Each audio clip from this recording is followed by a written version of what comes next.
Hi there, it's Sarah from Inspire Tarot. Welcome to the channel. Let's see what message Spirit has for us.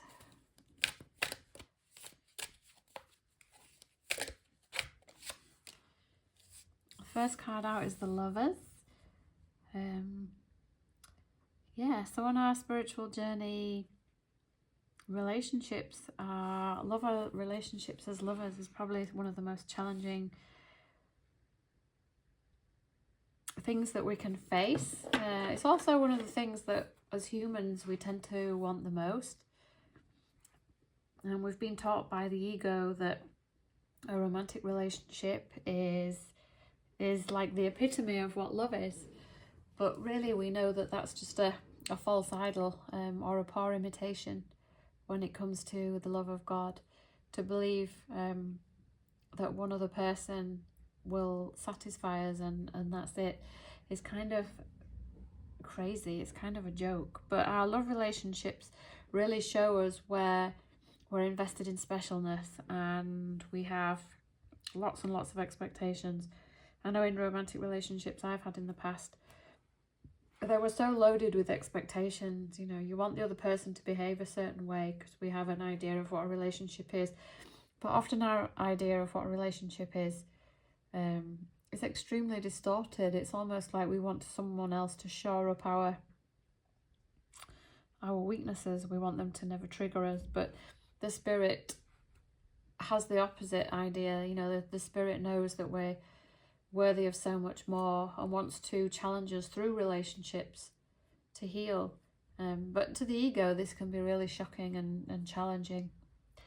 But yeah, our love, you know, the feeling of love, the feeling of having love returned, always seems to motivate us to spur us on to keep going. And yeah, love is our natural state. And through this process, we just refine what love is over and over through the process of pain and learning, until we become more loving. And the truest state really is agape love, where we love everybody. Yeah, so really there is only one kind of love, agape love, or the love of God. But in this world, the Spirit will convince us that we have love for our children or love for our partner, and love is different. But often it's just because it feels different, but normally it's just because it's imbued with fear. So healthy love just feels very peaceful and relaxing and very safe. We feel very able to be ourselves. So this is an interesting card, yeah, where it kind of shows that the two bodies are together in a bubble. They look kind of united in mind, and their fingers are touching. So yeah, it's a sweet card.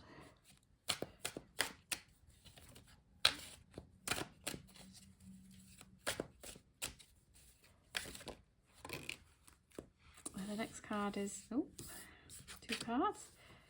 We have the Two of Swords. So the Two of Swords is a card about making a difficult choice. It can be some sort of dilemma. I mean, being blindfolded and having two heavy swords means it's difficult to make a choice. But we always have the Holy Spirit in our mind to help us make these difficult choices. And usually the difficult choice is just between the Spirit and the ego. Whenever we make a choice with the Spirit, it's easy because the Spirit knows the answer to our prayers. But often it means that we need to let go or sacrifice our ego ideals, which can seem painful. But I've seen the analogy that really we're giving up nothing for everything, but we don't see it that way. And quite often in relationships, we feel as though we have to sacrifice, but we never do. The Spirit knows how to bring happiness to both parties in a romantic relationship, but it's usually in a way that is kind of unorthodox, and the ego certainly doesn't understand it and certainly doesn't like it. And yeah, it usually involves not being, giving up on our personal desires or personal distortions in order to bring the relationship together. So the Nine of Swords is all about being kind of a tortured soul. And this comes up in relationships more than anything. It's where all our fears come up. There's nothing like a romantic relationship to bring up our fears. You know, our belief that we're unworthy and that we have to work for love. And this is a distortion, obviously, that the Spirit wants us to heal. To understand that we are love and we don't need to work for love at all. But all of our fears and distortions do come up in relationships, particularly with people that we feel a very strong attraction to. So yeah, the Nine of Swords is a challenging kind of mental state to be in, where we tend to overthink and push our emotions down, and sometimes we end up not being able to sleep, and we can feel very anxious and powerless. But we have to remember that our thoughts create, and looping round in hypotheticals is literally just self-torture. So we can see here in this card that the guy is kind of sat in the dark, huddled up. And it's as if these Nine of Swords are coming to attack him, but the swords are actually the mind. So this is symbolic of just loads of horrific thoughts in the mind that are coming to threaten us. And the remembrance that only thoughts can affect us, only thoughts can hurt us. And that we're never really more than a thought away from flipping the script and remembering that only love is real. And all the dark stories and things in the mind that the ego is telling us are not true, and that we can step out of that knowing immediately. We often feel as though we can't. And it can almost feel embarrassing to let go of our trauma, because then it makes us very aware that we were making it up and it was very self-indulgent and silly. So yeah, it's almost like we want a badge of honor for being able to face this darkness, but really that's just the ego talking.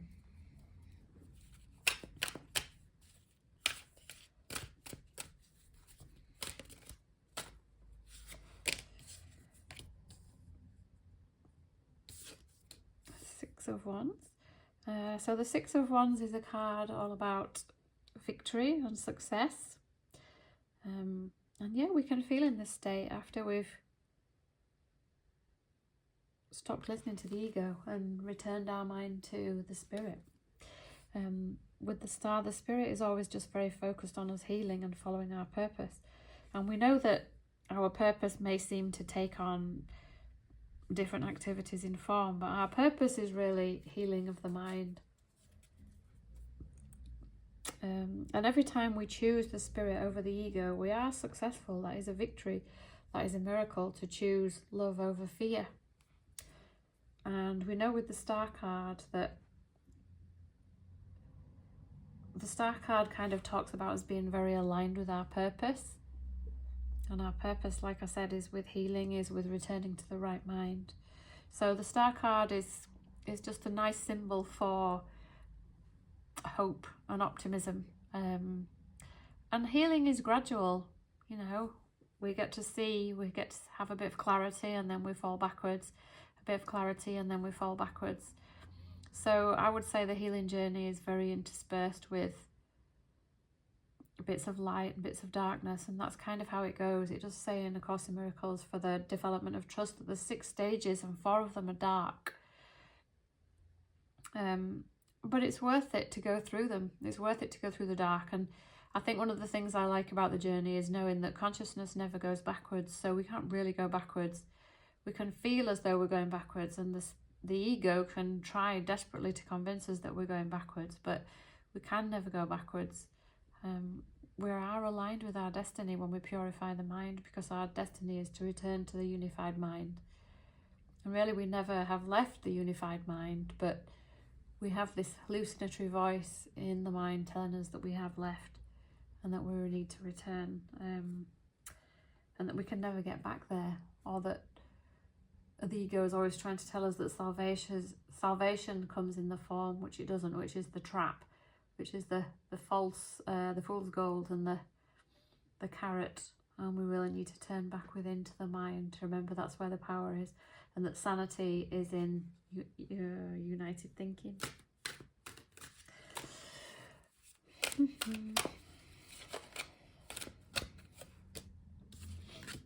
So the next card out is the Page of Coins, which is the Page of Pentacles. And the Page of Pentacles is all about having a tabula rasa state of mind, and being a seeker, being very curious and growth oriented. So a page is, yeah, just a very young and open-minded mindset, a mind that's not too polluted with distorted experiences, and somebody who's just happy making steady progress. You can see in this card that there's a young girl, and she's just kind of very grateful that she has this huge pentacle. She's dancing around in the long grass in the sun, and just looking very happy. And this is how the Spirit wants our spiritual journey to be, our awakening journey. The Spirit always says he wants happy learners, and this young lady looks like a very happy learner.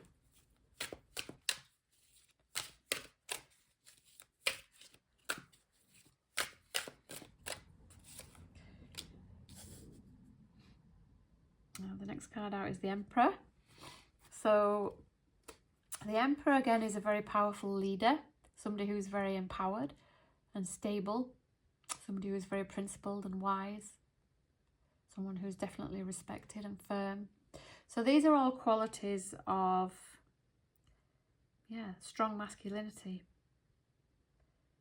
These are all qualities that we kind of strive for and aim for in on our spiritual journey. I know one of the things that I kind of came across earlier on in my journey was the Disciplines of Mind by Neville Goddard, where he talks about the 12 disciples, about the 12 disciples kind of being symbolic of the 12 disciplines of mind that we need to have. And they were very much aligned with Jesus's teachings of staying very positive in mind, and turning the other cheek, forgiving others, not believing negative things, not listening to the devil or the ego, as we call it. So yeah, the Emperor here in this picture is kind of stood on a rostrum and holding up a box of some sort. He's just very devoted to his cause. And the Emperor likes to teach, likes to impart knowledge. Yeah, somebody who's also very giving and kind, somebody who's good in conflict. Being good at navigating conflict is a very important skill. The ego will tell us when we have conflict that it's all about winning, but winning at the expense of another, which we don't want. We're trying to find a win-win, and the Emperor is very focused on that win-win. So yeah, this is an example of the mature masculine.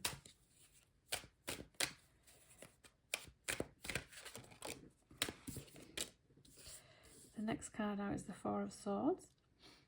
So the Four of Swords card is all about rest and recuperation.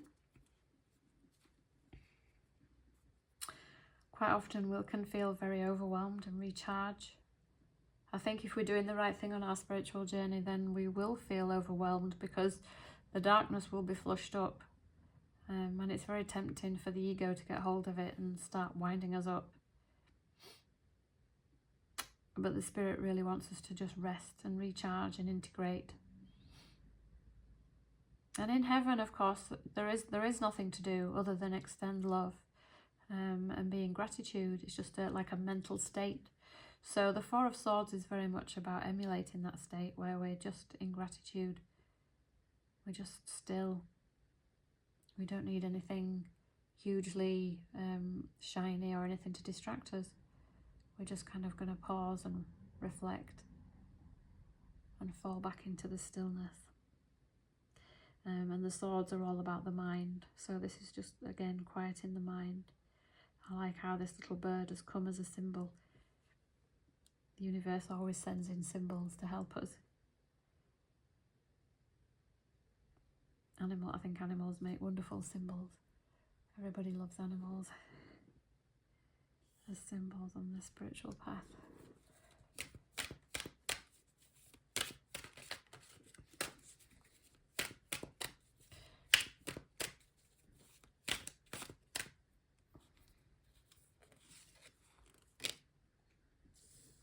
next card out is the World.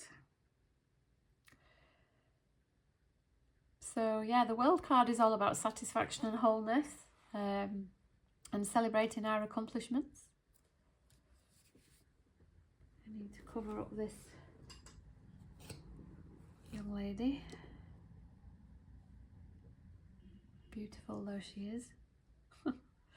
So yeah, the World is all about celebrating our accomplishments and celebrating the fact that we are always healing. In fact, we are always healed, and we can remember that at any time. It's just the stories in our mind that tell us that we're not healed. And it's very tempting to believe that, but really we are the spirit, which is unharmable because it has no physical qualities. And the spirit is unified mind, so there's no problems at that level. It's just when we deviate into thinking that we're a human, and then it makes sense for us to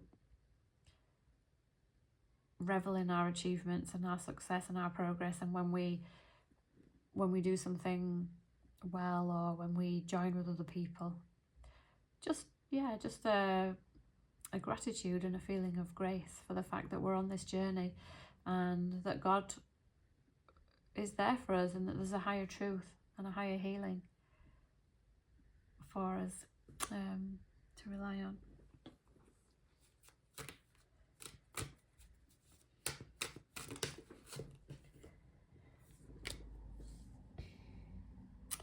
And the last card out is the King of Swords. The King of Swords is very strongly devoted to truth. Somebody who's very uncompromising, very honest and determined and stable and very detached. I think one quality that's important for the spiritual journey is to be detached from the external, to be very strongly held in the mind, and really understand that with justice that we're looking for the good of all, not just for ourselves. I think one of the things about these cards when I was learning them is that the King of Swords can be kind of, I don't know, maybe unemotional. But I like to think of the King and Queen of Swords as to do with true empathy. So I think we can fall back into like a people-pleasing state and be too soft on this journey, or we can be too ruthlessly difficult, whereas the King of Swords, because he's very fair and focuses on justice, and he's just a very stable and detached person, that he's very comfortable speaking his truth. He's not a people pleaser. He doesn't feel awkward or uncomfortable about being true to his beliefs, and being true to the truth. So this is an interesting picture of the King of Swords. I don't really know what I make of it, but I think the spread as a whole is very dynamic. I kind of think of these cards as being a bit of a cross between abstract art and physics, which I really like. So yeah, I hope this reading helped you. I love you all. I'll see you again. Bye.